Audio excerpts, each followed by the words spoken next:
Hello everyone, welcome to online classes. आज की classes में हम लोग क्या पढ़ने वाले हैं? आज की क्लासेस में हम लोग पढ़ने वाले हैं ब्लडी संडे एंड 1905 रेवोल्यूशन।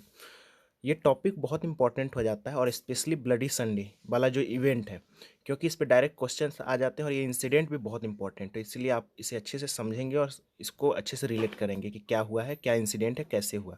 तो देखिए, ब्लडी संडे सुनते ही सबसे पहले आप लोगों के मन में क्या आया होगा कि ऐसा संडे को क्या ऐसा इंसिडेंट हुआ था, क्या ऐसी घटनाएं हुई थी जिससे इसे ब्लडी संडे बोला गया है। तो जी हाँ, रशियन रेवोल्यूशन जो टाइम पीरियड है उस समय ऐसी संडे को बहुत हत्याएं होती है, ऐसी बहुत ही दुखद घटना हो जाती है जिससे क्या होता है, इस दिन को ब्लडी संडे बोला गया है। और ये इंसिडेंट को, पूरी की पूरी इंसिडेंट को, होल एपिसोड को ब्लडी संडे बोला गया। अब ये इंसिडेंट से क्या होता है, ब्लडी संडे से ही 1905 जो रेवोल्यूशन है उसको एक चिंगारी मिलती है। और लोग क्या होते हैं, इस रेवोल्यूशन के लिए पूरे कंट्री में एक तरह से अलग अलग जगह से डिमांड होने लगती है और बहुत ज़्यादा रेवोल्यूशन और तेज हो जाती है। तो ये ब्लडी संडे का इंसिडेंट क्या है, 1905 रेवोल्यूशन कैसे पूरी तरह से कंट्री में फैल जाती है, वो सारा इंसिडेंट हम इस क्लासेज में समझेंगे और ये पूरे इवेंट को समझेंगे। तो उससे पहले प्रीवियस क्लासेज में हम लोगों ने क्या पढ़ा था उसे ज़रा रिलेट कर लीजिए। देखिए, प्रीवियस क्लासेज में मैंने आपको ये बताया था कि कैसे रशिया में एक ट्रबुलेंट टाइम पीरियड चल रहा था, सब कुछ ठीक नहीं था। ठीक है, हमने देखा था कि सार निकोलस टू जो राजा थे वो ऑटोक्रेटिक रूल कर रहे थे। उसी के समय क्या हुआ था, इकोनॉमिक कंडीशन रशिया की खराब हो गई थी। ठीक है, जो टाइम पीरियड को और ख़राब कर दिया। और इसी में सोने पे सुहागा क्या हो जाता है कि पुतिलोव आयरन वर्क्स जो रहते हैं उसमें से 4 लोगों को निकाल दिया जाता है। इससे लोग और गुस्सा हो जाते हैं और स्ट्राइक करने लगते हैं और स्ट्राइक करते हैं और उसमें लोगों की डिमांड्स, अपनी डिमांड्स को फुलफिल करना चाहते हैं। ठीक है, अब इसी टाइम पीरियड में during the turbulent time when the change was demanded, जब चेंज की डिमांड हो रही थी, इसी ट्रबुलेंट टाइम पीरियड में जब लोग डिमांड कर रहे थे, वर्कर्स डिमांड कर रहे थे, तो उसी में क्या होता है, a procession of workers led by Father Gapon reach the Winter Palace. ठीक है, इसी समय क्या होता है कि पूरे के पूरे जो भीड़ होती है, जो लोग स्ट्राइक करते रहते वर्कर्स, उन पूरे के पूरे प्रोसेशन को, उन पूरी भीड़ को लेकर कौन लीड करते, फादर गैपोन। फादर गैपोन ये देख सकते हैं, फादर गैपोन का ये सुंदर सा फेस है। ये फादर गैपोन्स क्या करते हैं, उन सभी को लेकर पूरी भीड़ को कहाँ पहुंच जाते हैं, विंटर पैलेस पहुंच जाते हैं। अब आप सोच रहे होंगे विंटर पैलेस क्या है, तो मैंने आपको बताया था कि विंटर पैलेस क्या था, राजा का महल जहाँ राजा रहते थे। तो फादर गैपोन उन सारे जो स्ट्राइक्स कर रहे थे उन सारी भीड़ को लेकर कहाँ पहुंच जाते हैं, विंटर पैलेस पहुंच जाते हैं। अब आप सोच रहे होंगे विंटर पैलेस क्यों पहुंचते हैं, घूमने फिरने तो नहीं गए होंगे। जी, अपनी डिमांड को राजा के सामने रखने पहुंच जाते हैं कि जो उनकी डिमांड होती है, जो उनके साथ एक तरह से इंडस्ट्रीज में या जो वर्कर्स के साथ अन्याय हो रही थी, उनको राजा के सामने अपनी डिमांड को मनवाने के लिए पहुंच जाते हैं। ठीक है, तो इसलिए विंटर पैलेस पर पहुंचते हैं इन सारे प्रोसेसन, और फादर गैपोन उसको लीड करते हुए पहुंचते हैं। लेकिन क्या राजा ने उनकी डिमांड को मान ली? देखिए, मैंने बताया ना, राजा क्या थे, ऑटोक्रेटिक रूल थी, तो वो तो इतने आसानी से मानने वाले थे, बिल्कुल नहीं माना। और क्या कर दिया, तो प्रोसेसन was attacked by the police and Cossacks. और जो भीड़ थी, राजा ने उस पर अटैक करवा दिया। किससे अटैक करवा दिया, तो पुलिस एंड कोसैक्स से।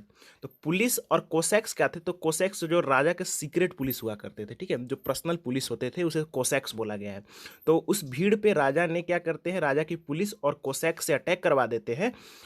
और एक चीज़ समझिए, तो यहाँ पर पुलिस के पास हथियार थी, सब कुछ था, लेकिन क्या ये जो बोल सकते हैं कि जो लोग आए थे, क्या लोग के पास, ये तो बहुत सीधे साधे थे, कोई हथियार कुछ लेकर नहीं आए थे, बहुत ही सीधे साधे बेचारे आके बैठे थे, एकदम अपना क्या कर रहे थे, स्ट्राइक कर रहे थे और एकदम अपनी डिमांड चाहते थे कि मेरी डिमांड केवल फुलफिल हो जाए। और उन प्रोसेसन पर क्या होती है, पुलिस और कोसैक्स अटैक कर देती है और गोलियां चलवा देती है। और इसी से क्या होता है कि over 100 workers were killed and 300 wounded. मतलब उसी में क्या होता है, 100 वर्कर्स मारे जाते हैं और 300 वर्कर घायल हो जाते हैं। ठीक है, 300 वर्कर्स उसी में घायल हो जाते हैं और 100 वर्कर्स मारे जाते हैं। ठीक है, और ये सारा का सारा इंसिडेंट जो होता है, all this happen on 22 January 1905, day was Sunday. और ये सारा घटना कब होता है, 22 जनवरी को होता है 1905 को। और उस दिन क्या होता है, उस दिन संडे रहता है। ये सारा इंसिडेंट कब होता है, संडे को होता है। That's why the whole episode came to be known as Bloody Sunday. इसीलिए इन सारे इंसिडेंट को क्या बोला गया है, ब्लडी संडे का नाम दिया गया है। क्लियर हुआ? चलिए एक बार रिकॉल करवा देता हूँ। देखिए, ट्रबुलेंट टाइम में जब चेंज की डिमांड हो रहा था, तो उस समय क्या होता है, एक प्रोसेसन, एक पूरी पूरी भीड़ को जो स्ट्राइक कर रहे थे उसको फादर गैपोन लीड करते हैं और विंटर पैलेस पहुंचते हैं अपनी डिमांड को मनवाने के लिए राजा के सामने विंटर पैलेस के पास।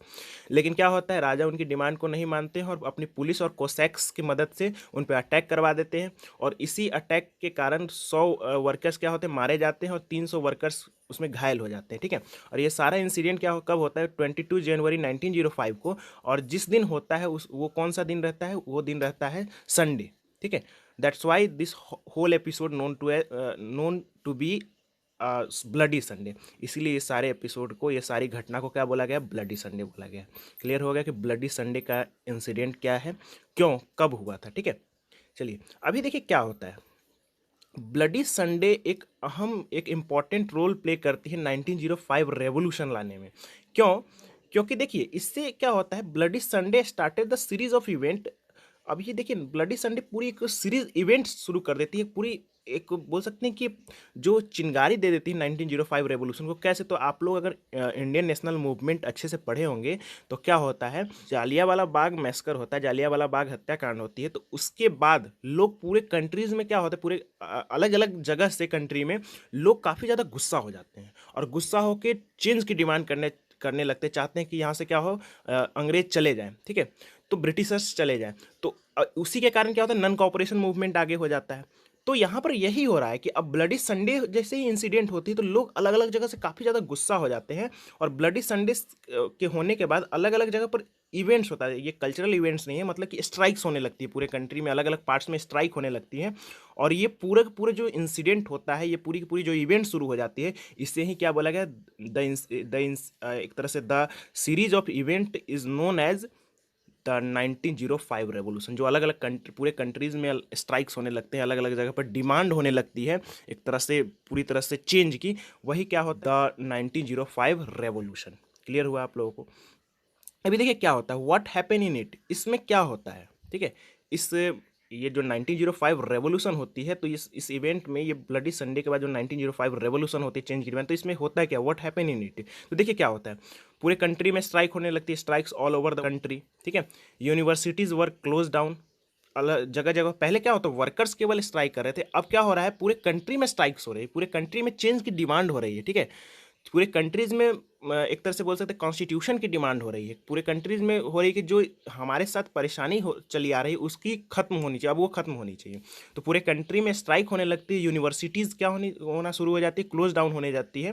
ठीक है, यूनिवर्सिटीज़ में जितने भी टीचर्स होते हैं, स्टूडेंट्स होते हैं, वो सारा के बोलते हैं कि नहीं नहीं ये गलत हो रहा है, ये खत्म होना चाहिए, इस तरह से चेंज आना चाहिए। ठीक है, और लैक ऑफ सिविल लिबर्टीज़, मतलब ऐसा मानना रहता है ये स्टूडेंट्स या टीचर्स की कि हम लोग की जो एक अधिकार है, हम लोग की जो लिबर्टीज़ है और स्वतंत्रता है, उसको छीना जा रहा है। तो इसके कारण यूनिवर्सिटीज़ क्लोज डाउन हो जाती है। Lawyers, doctors, engineers and other middle class workers all started demanding constitution. जितने भी लोग अब कंट्रीज़ में, चाहे वो लॉयर्स हो, डॉक्टर्स हो, इंजीनियर्स हो और दूसरे मिडिल क्लास लोग हो या वर्कर्स हो, सभी डिमांड करने लगते हैं कि क्या होना चाहिए, कॉन्स्टिट्यूशन होना चाहिए। ठीक है, एक कॉन्स्टिट्यूशन बनना चाहिए और जो ऑटोक्रेटिक रूल होती हुई आ रही है वो अब चेंज होना चाहिए। ठीक है, और जो चेंज की डिमांड होनी चाहिए, मतलब चेंज आनी चाहिए। तो ये सारा पूरी कंट्रीज़ में होने लगती है और यही पूरा इंसिडेंट, ये पूरा एपिसोड 1905 रेवोल्यूशन के नाम से जाना जाता है। क्लियर हो गया आप लोगों को? देखिए मैंने आपको बताया कि ब्लडी संडे की इंसिडेंट होती है। ब्लडी संडे जो क्या होती है, वो भी एक 1905 रेवोल्यूशन जो होती है उसको चिंगारी दे देती है और वहीं से क्या होता है, 1905 रेवोल्यूशन पूरे कंट्रीज में शुरू हो जाती है, पूरी तरह से एक इवेंट शुरू हो जाती है और अलग अलग जगह पर स्ट्राइक्स होने लगते हैं कंट्रीज में। सभी सभी डिमांड करने लगते हैं कि चेंज आना चाहिए और सभी मिलकर किसकी डिमांड करते हैं, कॉन्स्टिट्यूशन की डिमांड करते हैं। तो यहाँ तक आपको 1905 रेवोल्यूशन जो था वो पूरा पूरा क्लियर हो चुका है, बैकग्राउंड आपको क्लियर हो गया, ट्रबुलेंट टाइम। और एक पार्ट और बचा हुआ है जो मैं आपको नेक्स्ट वीडियो में बताऊंगा कि so what happen the next. अब इतनी सारी डिमांड हो रही तो अब आगे क्या होगा। ठीक है, क्या राजा इनकी बात मानेंगे, क्या ऐसा आगे होगा क्या।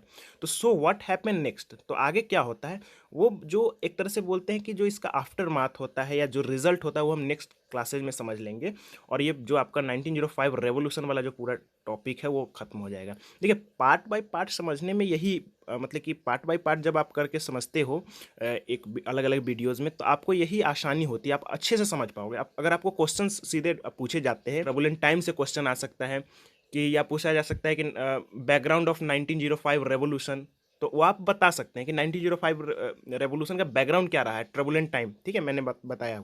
1905 रेवोल्यूशन या ब्लडी संडे की इंसिडेंट डायरेक्ट पूछी जा सकती है, तो वो आप बता सकते हैं। या उसके बाद पूछा जा सकता है कि 1905 रेवोल्यूशन का रिजल्ट क्या हुआ, आफ्टर माथ क्या हुआ, तो वो मैं नेक्स्ट वीडियो में बताऊंगा, तो उससे आप उसका आंसर बता सकते हैं। या पूरा होल एपिसोड पूछा जा सकता है 1905 रेवोल्यूशन, तो वो भी आप बता सकते हैं। ये है आपका एक आसानी हो जाएगी आपको आंसर देने में। तो इसलिए पार्ट बाय पार्ट में आपको मैंने अच्छे से कंप्लीट करवाया है। एक वीडियो है, उसके बाद 1905 रेवोल्यूशन पूरा आपका खत्म हो जाएगा। यहाँ तक आई थिंक आप लोग को कोई डाउट्स नहीं ही होंगे, तो आप मुझसे पूछेंगे।